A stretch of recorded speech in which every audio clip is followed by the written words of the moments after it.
Boa noite. Fiscais da Vigilância Sanitária de Manaus interditaram na manhã de hoje um abatedouro de aves clandestino no bairro Novo Israel, zona norte da cidade.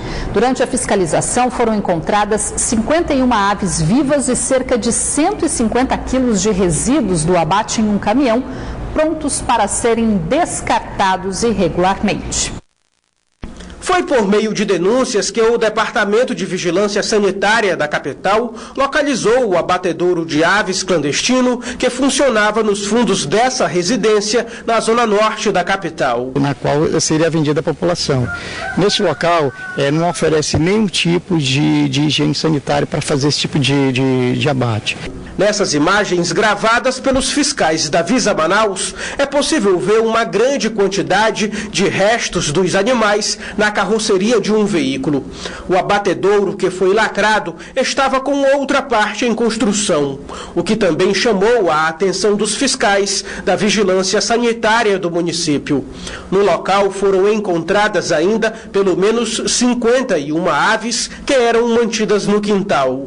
Além da falta de higiene, segundo os fiscais, as aves compradas pelo proprietário para serem abatidas e vendidas para a população têm a procedência duvidosa.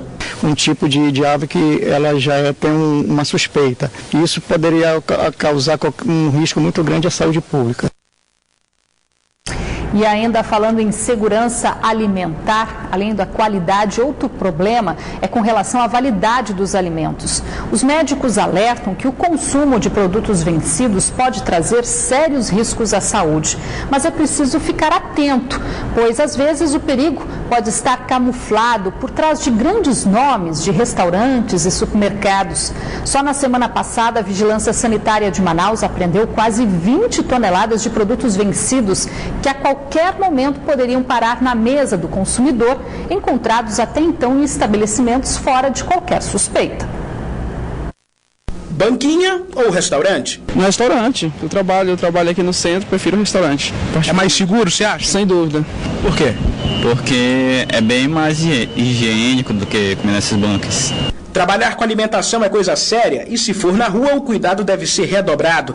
Muitas vezes na rua não tem como condicionar esses produtos, não tem como controlar esses produtos, não tem como controlar as pessoas que estão manipulando. E dependendo da procura, da demanda, se torna ainda mais perigoso porque às vezes é um ou dois manipulador. Mas tem gente que admite, algumas banquinhas de comidas de rua oferecem melhor qualidade no alimento que muitos restaurantes por aí. Mas o senhor prefere comer uma banquinha como essa ou num restaurante? A banquinha. Vez ou outra, a tentação é maior. Outra tentação é maior e a gente ainda não resistindo. Seja na banquinha, seja no restaurante, é difícil saber a procedência dos alimentos. Quer um exemplo claro? Na semana passada, a Vigilância Sanitária de Manaus apreendeu 2 toneladas de carne que estavam armazenadas em temperaturas não ideal. Uma cervejaria também guardava no estoque quase 15 toneladas de cevada vencida e um restaurante tinha 200 quilos de produtos fora do prazo de validade dentro da câmara frigorífica. E aí, em quem confiar quando a sua saúde está em jogo? E que podem causar doenças infecciosas e doenças de intoxicação aguda. São aquelas doenças em que a pessoa tem um quadro de cólicas abdominais, de náuseas, de vômito, de febre, algumas horas após a ingesta desse alimento. Então é um momento que a pessoa tem que realmente procurar assistência médica e ela pode realmente ter infecções graves. Alimentos, quando atingem o prazo de validade, não têm valor nutricional algum. E se forem enlatados, não pense 2 vezes, jogue fora.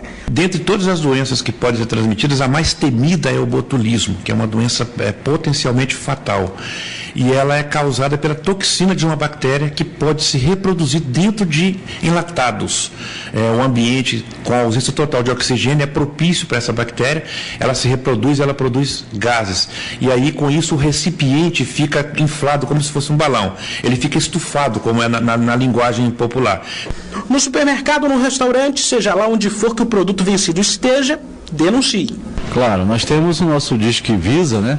O 0800 092 0123, para atender o nosso principal fiscal, que é o consumidor. O consumidor pode nos ajudar muito trazendo até nós as denúncias. Todo cuidado é pouco aí com a alimentação, né? Após os protestos de usuários do transporte coletivo em Manaus, que se revoltaram essa semana devido a constantes panes mecânicas dos veículos, o Departamento Estadual de Trânsito do Amazonas realizou uma blitz na manhã desta quinta-feira. 156 veículos foram autuados pelo Detran por diversas irregularidades, como licenciamento atrasado, falta de documentação, vidro trincado e até pneu careca, e 5 foram apreendidos.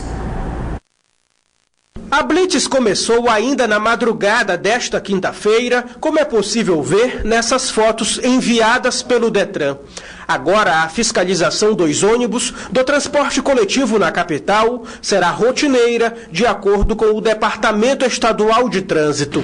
As ações começaram pela zona leste da capital, mas serão estendidas para as outras zonas da cidade. Foi na zona leste de Manaus que na última terça-feira e ontem na zona centro-sul, usuários do transporte público protestaram e depredaram os coletivos que deram pane mecânica no meio da rua durante o trajeto das linhas.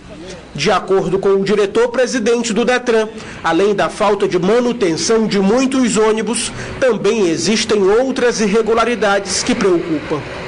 O objetivo da ação é a segurança da população.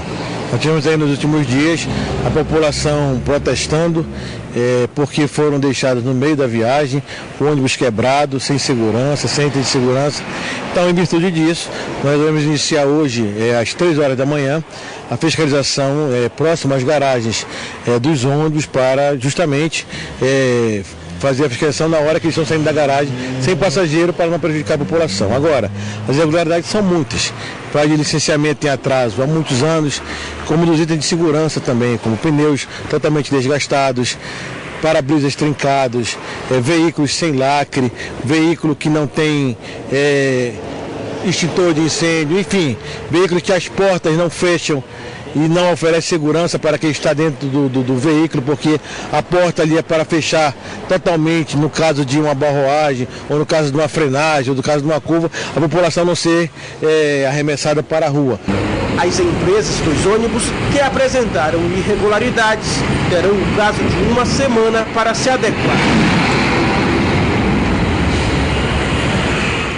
Por meio de nota, o sindicato que representa as empresas do transporte coletivo informou que os ônibus retidos, assim que liberados pelo Detran, serão levados para a garagem, onde irão receber as manutenções necessárias e só depois retornarão às ruas.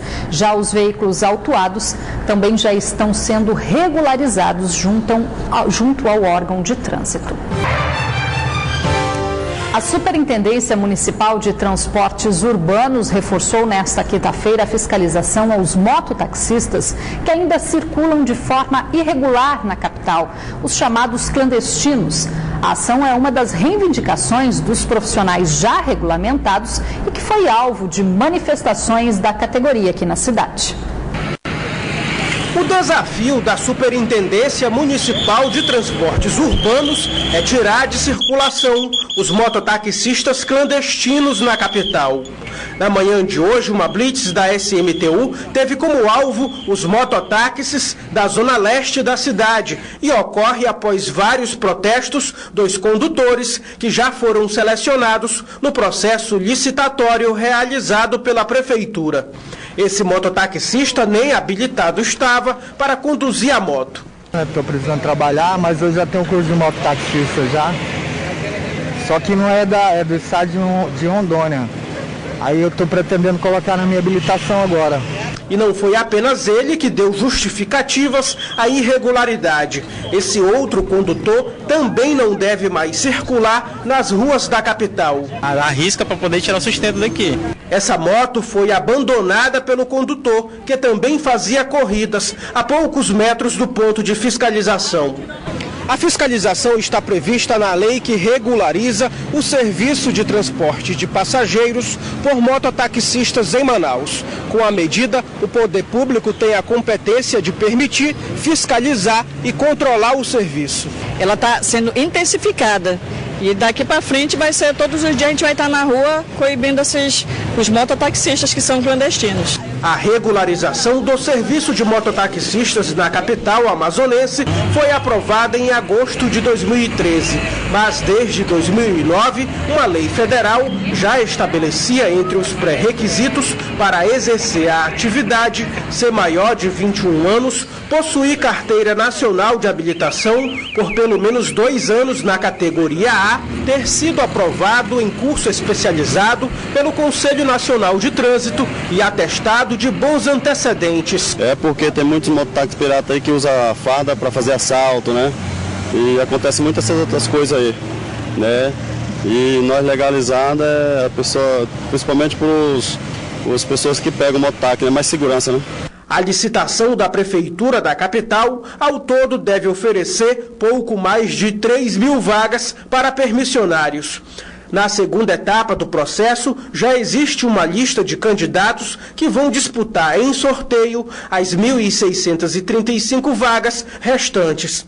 Mas o certame foi suspenso recentemente por recomendação do Ministério Público Estadual, que apura possíveis irregularidades no processo. No início desta semana, a equipe econômica do governo federal anunciou algumas medidas para cobrir o rombo no orçamento da União do ano que vem. Uma delas é a suspensão de concursos públicos federais, que teriam os editais lançados no ano que vem.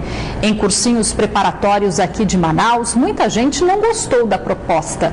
Outros acreditam que a suspensão pode ter o seu lado bom. Os concurseiros terão mais tempo para estudar.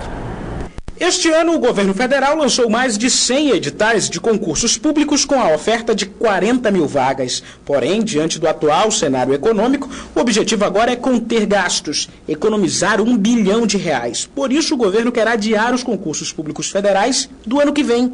E quem já estava se preparando para um deles? A gente tem que permanecer estudando constantemente para quando sair o edital já estar preparado. Porque não pode esperar sair o edital para fazer o curso, para se preparar para o concurso, né? Tem que estar todo o tempo estudando. Esta diretora de curso preparatório também acredita que o momento é de intensificar os estudos. Por enquanto, ela não acredita que a demanda de alunos possa diminuir. Aqui no nosso caso, os alunos eles nunca vêm por conta de um edital que foi aberto, mas eles vêm porque eles têm em mente uma carreira para a qual eles querem se preparar, eles sabem que precisam se preparar muito antes do edital abrir, né? Enfim. Então, eu acredito que para nós, esse público, ele entende isso como um momento que vai passar.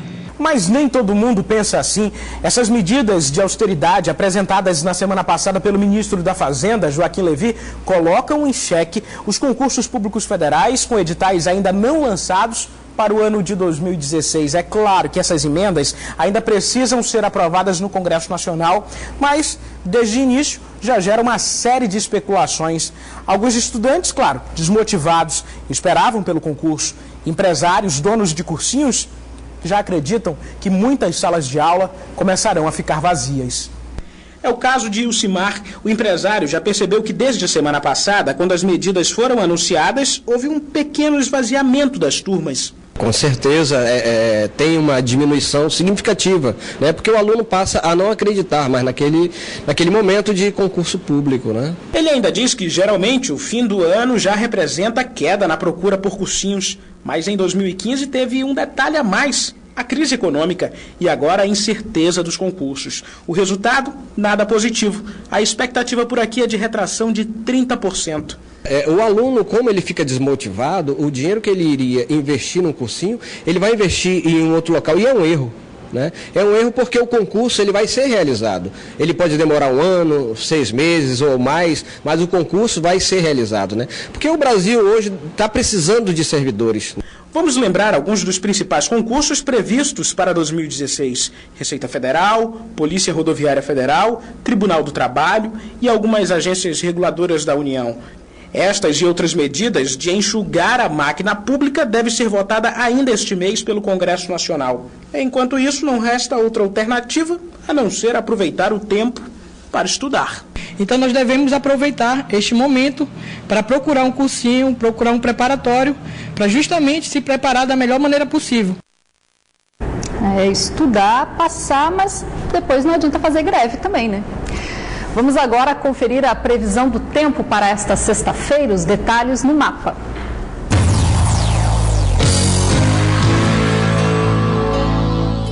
Em Borba, a previsão é de tempo aberto com sol. As temperaturas variam entre 28 e 39 graus.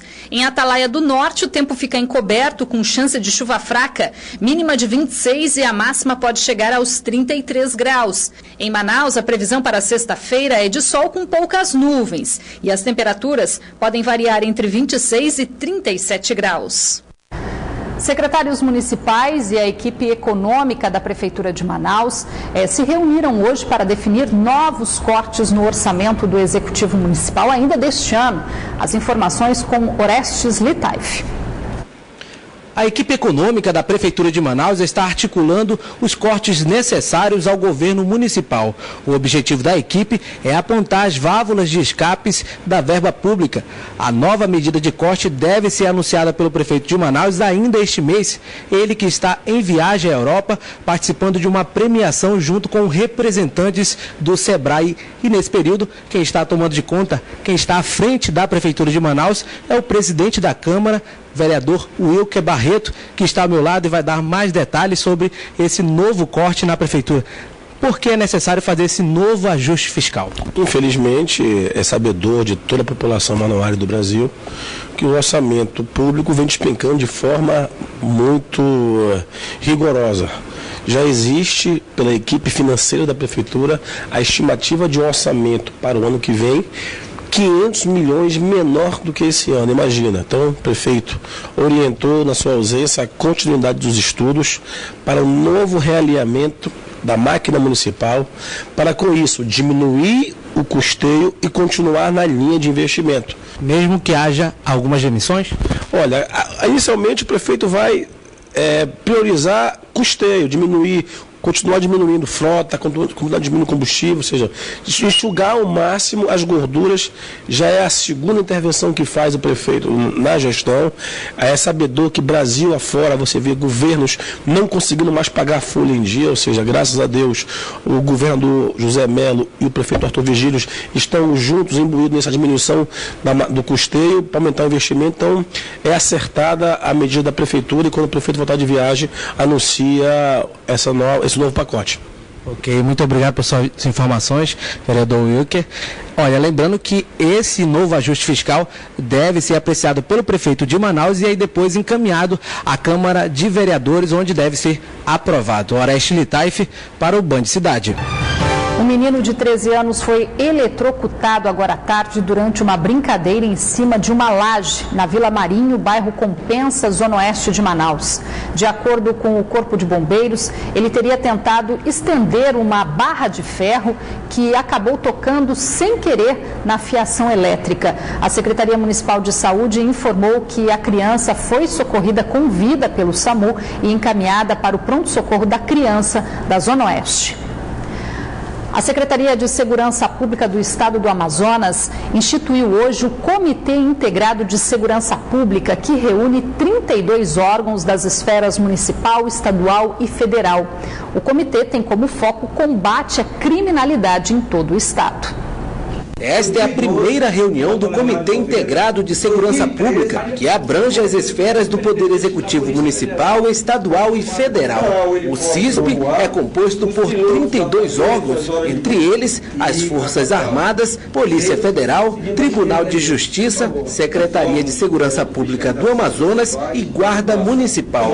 Um dos principais assuntos debatidos durante o encontro foram as estratégias de segurança para as Olimpíadas no ano que vem. Temos também o planejamento integrado das ações de segurança para os Jogos Olímpicos, né? Que compreende duas ações básicas: a tocha, a passagem da tocha aqui em Manaus, possivelmente Parintins também, e os jogos de futebol que vão acontecer aqui. A ideia é somar esforços para fortalecer as políticas públicas na tentativa de combater a criminalidade que vem afetando nos últimos meses a população do Amazonas. O tráfico de drogas tem se tornado protagonista na ação criminosa no Amazonas. Prova disso é que somente este ano já foram apreendidos 6.819 quilos de drogas, quantidade superior a tudo que foi apreendido nos últimos 4 anos. Em 9 meses, 2.100 pessoas já foram presas acusadas de tráfico de drogas em todo o estado. É muito bom porque descapitaliza o crime organizado, é um caminho que nós obrigatoriamente temos que seguir, é uma trilha que não existe outro caminho, nós temos que fazer isso, o governador sabe disso, mas é um custo, o aumento dos homicídios, o aumento da microcriminalidade.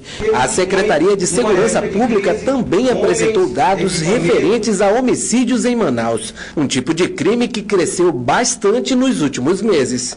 De janeiro a agosto deste ano, foram registrados 646 homicídios. O Jorge Teixeira é o bairro com maior incidência. A maior parte das vítimas já respondia processo na justiça. E quase sempre as mortes têm relação com o tráfico de drogas. E a gente vê que 90% dessas ocorrências de homicídios são nas áreas relacionadas ao tráfico de droga. Isso tudo serve para que políticas possam ser implementadas, políticas preventivas, né? E no que compete à Delegacia de Homicídios, temos apresentado os resultados efetivos com uma resolubilidade na ordem de 40% a 50% dos casos que nos são acometidos. As reuniões do comitê devem acontecer uma vez por mês. Os encontros serão sempre pautados com temas que preencham as necessidades da segurança pública no Amazonas. Agora vamos falar de esporte. Nos dias 25, 26 e 27 de setembro tem mais uma etapa do circuito Band Salvário de vôlei de praia lá no complexo turístico da Ponta Negra. E ainda dá tempo de participar. As inscrições para as categorias masculino e feminino terminam amanhã, sexta-feira. Uma competição que já caiu no gosto dos atletas e do público. A quarta etapa do circuito Band Salvário de vôlei de praia já tem data marcada. Nos dias 25, 26 e 27 de setembro, prepare-se para mais um show de técnica e força de vontade para encarar uma maratona de jogos. Nas quadras de areia espalhadas pela cidade, o treinamento começa a ficar mais forte. Além de treinar muito, lá há um desgaste muito grande físico. E por isso nós estamos treinando nesse horário agora a partir de 8h30, meio-dia, 1h da tarde, pegando essa parte de condicionamento, para aproveitar. A cada etapa, o nível dos competidores também fica mais acirrado e a competição ganha mais emoção. Na edição passada, no masculino, a dupla de Roraima, Perna e Davi, que venceu as 2 primeiras etapas, ficou pelo caminho. No feminino, a dupla Clícia e Juliana do Amazonas, que por 2 vezes bateu na trave, na terceira etapa se sagrou campeã. Agora, a competição deve contar com duplas de outros estados, o que mostra que o circuito Band Salvário de vôlei vem ganhando espaço no cenário nacional. Nessa etapa, Roraima já confirmou 5 ou 6 duplas, Rondônia já confirmou 3 duplas, então o negócio está crescendo numa proporção tão grande que está até nos assustando, mas isso é importante para nós, é importante para o voleibol da região. E os amazonenses? Temos uma dupla genuinamente amazonense, Bruno e o Luizão. Né? O Luizão já foi campeão pan-americano, o Luizão já foi rei da praia e disputa junto com o Bruno, né? Lógico que em dupla separada, mas disputam o circuito nacional de vôlei de praia e estão bem colocados no ranking. Então a gente espera que a vinda do Bruno vai abrir cada vez mais a possibilidade de recebermos pessoas de outros estados. Para a Dayan, que participa pela 2ª vez do circuito, a disputa tem sido de alto nível e a quantidade de duplas inscritas assusta. Eu jogo vôlei há mais de 20 anos. Eu nunca tinha visto você ter que fazer um pré-torneio local para você participar de um qualify para depois jogar o torneio principal. Então, na verdade, as pessoas como eu que ficaram paradas têm que jogar 2 torneios para chegar no torneio principal, por conta da quantidade de participantes que estão entrando. Isso, nos meus 20 anos de atleta, eu nunca tinha visto uma quantidade tão grande de inscritos. As inscrições para o circuito Band Salvário de vôlei de praia seguem até o dia 18 de setembro, sexta-feira. Exatamente, até 18 de setembro na Federação Amazonense de Voleibol, que fica na Avenida Constantino Neri, no ginásio René Monteiro. A partir de 1h30 da tarde vai até as 18 horas com a Cristiane.